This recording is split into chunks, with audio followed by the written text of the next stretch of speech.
주여 성삼위일체 우리 주다.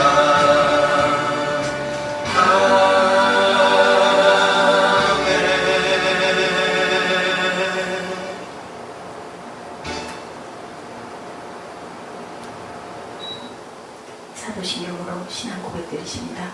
전능하사 천지를 만드신 하나님 아버지를 내가 믿사오며 그 외아들 우리 주 예수 그리스도를 믿사오니 이는 성령으로 잉태하사 동정녀 마리아에게 나시고 본디오 빌라도에게 고난을 받으사 십자가에 못 박혀 죽으시고 장사한 지 사흘 만에 죽은 자 가운데서 다시 살아나시며 하늘에 오르사 전능하신 하나님 우편에 앉아 계시다가 저리로서 산자와 죽은 자를 심판하러 오시리라.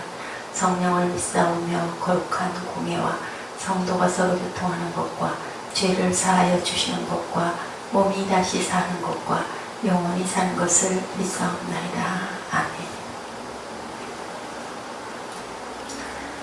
사람 막대기와 인생 채찍으로 징계하셔서 버리지 아니하시고 내 자녀 삼으신 하나님의 사랑을 깨달아가는 자녀들 되게 하여 주옵소서. 귀한 하루 주셔서 감사합니다. 오늘도 하나님의 영광을 위해서 살아내는 저희들 되게 하여 주옵소서. 감사드리옵고 예수 그리스도 이름으로 감사하며 기도드렸습니다. 아멘. 할렐루야 샬롬 인사하십니다. 할렐루야 샬롬 샬롬 샬롬 샬롬 샬롬. 하나님 사랑합니다. 여러분 주 안에서 사랑합니다. 버리지 아니하시고 라는 제목으로 사무엘하 7장 11절에서 17절 말씀 함께 나누시도록 하십니다. 이 내용을 저희들 한번 묵상하시죠. 전에 내가 사사를 명하여 내 백성 이스라엘을 다스리던 때와 같지 않게 하고 너를 모든 대적에게서 벗어나 평안케 하리라. 여호와가 또 내게 이르노니 여호와 너를 위하여 집을 이루고 내 수완이 차서 내 조상들과 함께 잘 때 내가 내 몸에서 날 자식을 내 뒤에 세워 그 나라를 경고케 하리라. 저는 내 이름을 위하여 집을 건축할 것이요 나는 그 나라 위를 영원히 경고케 하리라. 나는 그 아비가 되고 그는 내 아들이 되리니 저가 만일 죄를 범하면 내가 사람 막대기와 인생 채찍으로 징계하려니와 내가 네 앞에서 패한 사울에게서 내 은총을 빼앗은 것 같이 그에게는 빼앗지 아니하리라. 내 집과 내 나라가 내 앞에서 영원히 보존되고 내 위가 영원히 경고하리라 하셨다라. 나단 이 모든 말씀과 이 모든 묵시대로 다윗에게 고하니라. 네, 이렇게 말씀하고 계십니다. 사울을 패했던 것 같이 패하지 않고 사람 막대기와 인생 채찍으로 너를 징계할지언정 너를 버리지는 않을 것이다. 그리고 내 나라가 내 앞에서 영원히 보존되고 내 위가 영원히 경고하리라 하셨다라.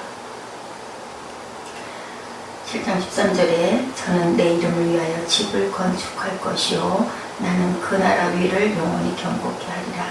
너의 수완이 쳐서 내 조상들과 함께 잘 때 다윗에게 하는 말씀이죠. 네가 돌아가면 내가 내 몸에서 날 자식을 내 뒤에 세워 그 나라를 경고케 하리라. 여기서 나는 아이로 가지고 내 뒤를 세워서 그 나라를 경고케 할 것이다. 그리고 집을 건축하게 할 것이다. 다윗이 하나님의 성전을 짓고 싶어 했을 때 나단이 원하는 대로 하라고 했는데 하나님께서 나타나셔서 나단에게 이렇게 말씀하시고 이 말씀을 나단은 다시 다윗에게 가서 그대로 이 얘기를 합니다. 이런 경로로 다윗은 또 그래도 그것을 감사하죠. 하나님의 말씀에 전폭적으로 순종하는 그런 내용의 말씀. 하나님이 아마 사울을 패하셨을 때 그 홍수로 세상을 멸하셨었던 그러한 일이 있었을 때도 그러셨죠. 내가 다시는 물로 세상을 심판하지 않겠다라고 말씀하셨을 때도 마음이 아프셨고 이번에도 또 사울을 그렇게 패하고 죽게 만든 그런 부분들이 마음이 아프셨구나라는 그런 감동이 저에게는 왔습니다. 아버지의 마음, 부모의 마음, 부모의 마음은 때려주더라도 자녀를 아주 버리지 못하는 아버지의 마음이죠. 오래된 이야기입니다. 2000년이 못된 1997년 1월 8일 미국 대법원 앞에는 중증 장애인들이 몰려들어서 대규모 시위를 벌였던 그런 역사적인 그 사건이 있었습니다. 시위가 시작된 안락사의 합헌 문제 때문이었었어요. 중증 장애인들이 대규모 시위를 벌이죠. 대부분 휠체어 등의 몸을 의지하고 표정에는 마치 목숨이라도 버릴 것 같은 결연한 의지를 가지고 피켓을 들고 우리는 아직 죽지 않았다. Not dead yet 하는 그런 피켓을 들고 나와서 시위를 합니다. 거기에 그 단체 회원인 스미스 씨가 정상인이 자살을 원한다면 제정신이 아닌 것 같이 취급하겠지만 심한 장애인이 자살을 생각한다면 자신을 위해서도 남을 위해서도 잘 생각했다, 좋은 생각이다 라고 생각할 것이다, 이런 말을 합니다.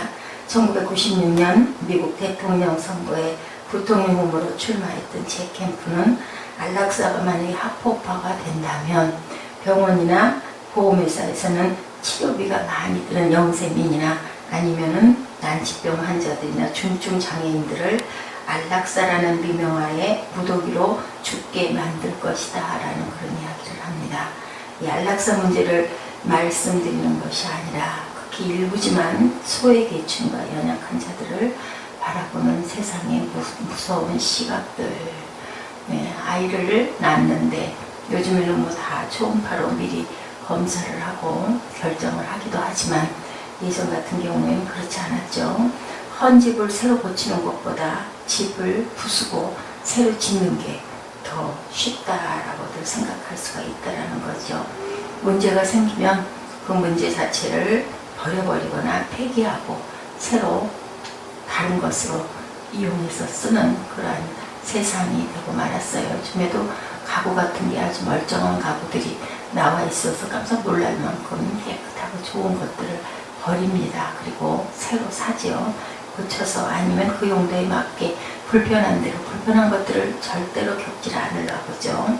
태어난 아기가 정과가이거나 불치병아기인 경우에는 어떻게 해요? 버리거나 아니면은 홀토아동 복지회 같은 경우에 맡겨지는 그런 경우는 뭐 너무너무 비일비재하게 많습니다. 그 이유인즉슨은 그 아이로 인하여 평생을 묶여서 살고 싶지 않아서 불편하게 살고 싶지 않다는 거죠. 아이로 인해서 인생을 손해보고 싶지가 않다는 그런 생각입니다. 그런 부담을 끌어안고 살 이유가 없다라고 생각을 하는 거죠. 뭐 모성이나 부모의 그 사랑이나 이런 부분들하고는 굉장히 거리가 먼 개인주의가 너무 팽배하다 보니까 이런 일들이 아주 아무렇지도 않게 일어나고 아이를 죽여서 냉동실에다가 몇 달씩 보관을 해놓은 것을 몇 달 후에 그 이웃에서 발견하고 신고를 하는 그런 일들도 너무너무 많이 일어나는 일, 무서운 말세 현상 증세입니다. 내 인생이 아이로 인해 손해보지 않겠다. 우리 하나님께서 왜 하찮고 죄 많은 우리 때문에 그 귀한 독생자 아들을 보내셔서 십자가에 못 박히게 하셨을까요? 성경은 이렇게 말씀하시는데 세상은 나에 직결되어 있는 자녀마저도 버리는 세상이고 하늘 아버지는 우리를 위해서 우리를 구원하시기 위해서 그냥 버려도 되실 텐데 이런 생각을 했습니다. 버리지 아니하시는 아버지. 이게 사람들도 이렇게 난치병 환자도 갖다 안락사를 시켜버리자라는 얘기를 하고 내 몸에서 난 자식도 내가 그걸로 인하여 평생을 끌려다니고 싶지 않고 불편하고 싶지 않고 부담 갖고 싶지 않다라고 버리거나 아동복지센터나 고아원으로 보내는데 어떻게 우리 아버지께서는 그 많은 하늘 땅에 있는 세상의 사람들을 위하여 그 귀한 독생자 아들을 보내셨을까? 가슴이 많이 아프죠. 죄인을 끌어안고 놓지 아니하시려고 난치병이나 불치병이나 아니면은 어떤 난치의 그 질환자들은 그렇게 죄인은 아니에요. 그죠? 난치병이 걸린 것 아니면 타고난 장애인들이 죄인은 아닙니다. 그런데 하나님은 죄인을 죄인인 우리를, 죽을 수밖에 없는 죄를 지은 우리를 구원하시려고 당신의 아들을 버리셨어요. 아버지가 돌아가시면 어차피 나눠줄 유산 좀 먼저 좀 나 좀 주세요 하였던 어떤 아들, 그죠? 얼마나 가슴이 아팠을까요? 어차피 돌아갈 거니까 나에게 분배할 재산을 먼저 주십시오. 가슴이 아팠는데 또한 그 재산을 가지고 가서 어떻게 했어요? 이웃나라에 가가지고 흥청망청 탕진하는 그 소식을 들을 때 아버지의 마음은 어땠을까? 주염 열매도 이젠 먹지 못해가지고 다시 또 고개 숙이고 아버지에게 돌아와서 나를 머슴으로라도 써주십시오. 밥을 먹어야겠습니다 하는 아들을 본 아버지의 마음은 어땠을까요? 그런데도 불구하고 새 옷을 입혀주시고 그리고 살찐 송아지를 잡아주시고 손에다는 금가락지를 끼워주시는 아버지, 동구박까지 나와 맞이하면서 품에 안아주시는 아버지의 마음 어떻습니까? 아버지의 마음은 찢어지는데 정말로 뭐라고 표현할 수는 없는데 그래도 내 아들 하고 끝까지 버리지 아니하시는, 차라리 버리면 편할 수도 있는데도 아버지는 이러한 마음을 갖고 있는 게 하늘 아버지의 마음, 그리고 우리를 향한 아버지의 뜻이라는 것, 주님의 뜻을 이루시옵소서라고 찬양을 아까 했습니다. 하나님께서 그런 마음을 가지고 계신 아버지시라는 것, 마음속에다 내쳐버리면 될 건데 그걸 못하죠. 자녀들이 저희들도 아주 말을 안 듣고 요즘 아이들은 아무리 얘기를 해도 겁도 안 내요. 잘못됐습니다 소리를 하는 일은 거의 없습니다. 시험을 아무리 잘못 보아도 그냥 웃어요. 왜 그렇게 시험을 봤니? 그러면 그냥 그렇지, 다른 아이들도 그런데 이렇게 얘기를 해서 길게 얘기하고 싶지가 않아지고 그냥 어쩔 수 없지, 포기해야지, 그리고 잔소리를 그만해야 되겠다 라고 생각을 했다가도 또 보면 공부 안 하니 아니면 깨끗이 씻었니 이렇게 걱정을 하게 되는 부모의 마음을 자녀들이 알까요? 그래서 자식을 낳아봐야 부모의 마음을 안다라고 얘기를 하죠. 골치 아픈 문제, 부담스러운 문제, 연약한 존재가 있을 때 잘라버리는 쪽이 어려울까요? 아니면 그것을 끝까지 고치려고 애를 쓰는 쪽이 어려울까요? 전쟁의 피비린내 나는 죽음의 현장을 사실적으로 묘사한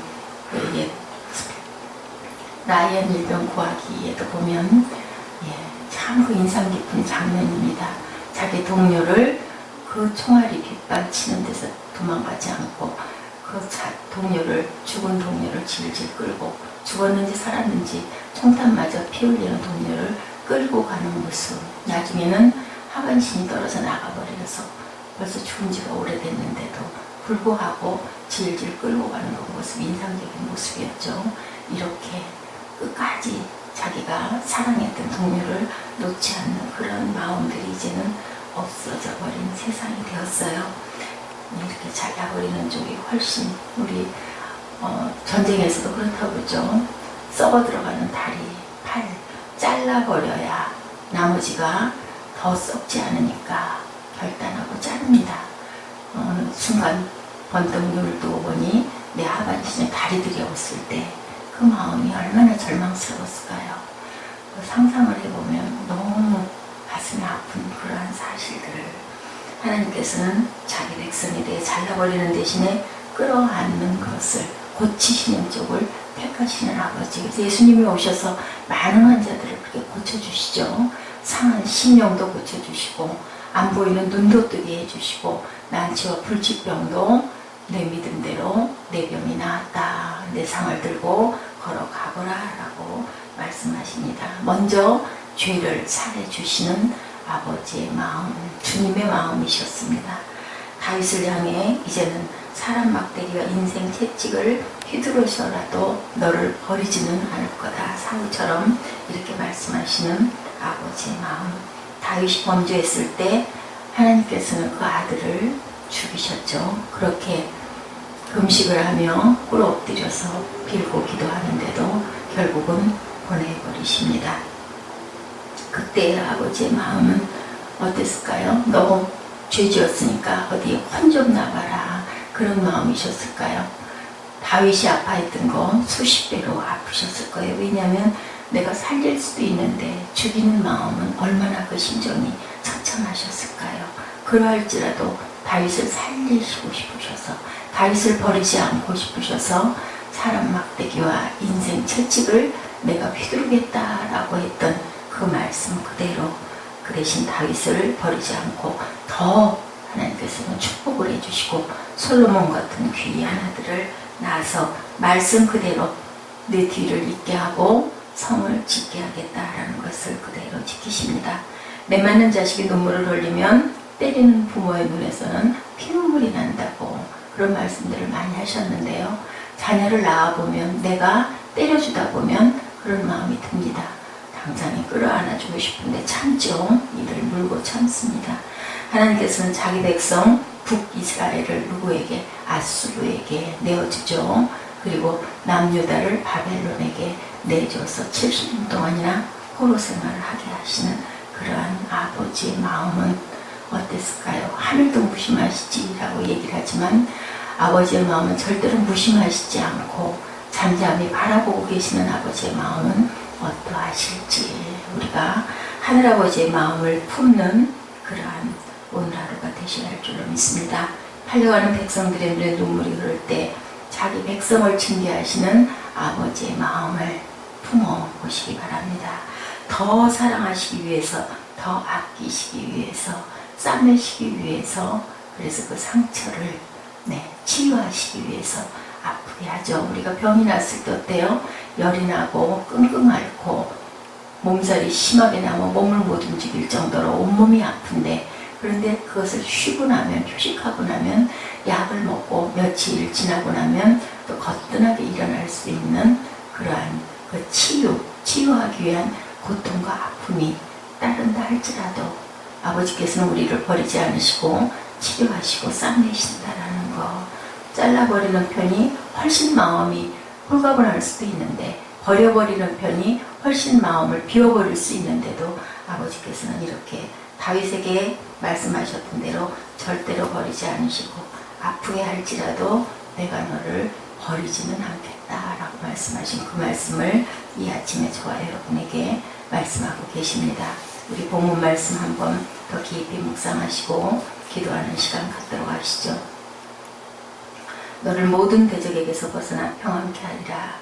여호와가 또 내게 이르노니 야훼가 너를 위하여 집을 이루고 내 수완이 차서 내 조상들과 함께 잘 때 내가 내 몸에서 날 자식을 내 뒤에 세워 그 나라를 경고케 하리라. 저는 내 이름을 위하여 집을 건축할 것이요 나는 그 나라 위를 영원히 경고케 하리라. 나는 그 아비가 되고 그는 내 아들이 되리니 저가 만일 죄가 불의를 범하면 내가 사람 막대기와 인생 채찍으로 징계하려니와 내가 내 앞에서 패한 사울에게서 내 은총을 빼앗은 것 같이 그에게서는 빼앗지 아니하리라. 내 집과 내 나라가 내 앞에서 영원히 보존되고 내 위가 영원히 경고하리라 하셨다라. 나단이 이 모든 말씀과 이 모든 묵시대로 다윗에게 고하니라. 이 고함을 또 다윗은 겸손하게 받아서 그대로 받아서 순종하는 그런 다윗의 그 순종과 그 마음을 하나님이 사랑하셨다라는 것을 잊지 않는 저와 여러분 되시고 주님의 뜻을 이루소서라는 마음으로 오늘 하루도 묵상하시고 하루를 힘차게 시작하시기 바랍니다. 기도하시겠습니다. 하나님 감사합니다. 하늘아버지의 마음을 헤아리는 저희들 되게 하시고 우리를 따끔하게 채찍질하시고 징계하실 때 아버지의 마음이 얼마나 아프실까. 아버지 마음에 합한 저희들 될 수 있도록 주님 하나님 힘주시고 능력 주시고 또한 그 하늘의 마음을 저희들 헤아리는 그러한 부모의 마음이 또한 되어서 우리 자녀를 그렇게 귀하게 기를 수 있는 그런 사랑의 마음을 품는 그런 세상이 되게 하여 주시옵소서. 감사드렸고 예수 그리스도 이름으로 감사하며 기도드렸습니다. 아멘. 하늘에 계신 우리 아버지시여 이름이 거룩히 여김을 받으시오며 나라의 임하옵시며 뜻이 하늘에서 이룬 것 같이 땅에서도 이루어지이다. 오늘 우리에게 일용할 양식을 주옵시고 우리가 우리에게 죄 지은 자를 사하여 준 것 같이 우리의 죄를 사하여 주옵시고 우리를 시험에 들게 하지 마옵시며 다만 악에서 구하옵소서. 나라와 권세와 영광이 아버지께 영원히 있사옵나이다. 아멘.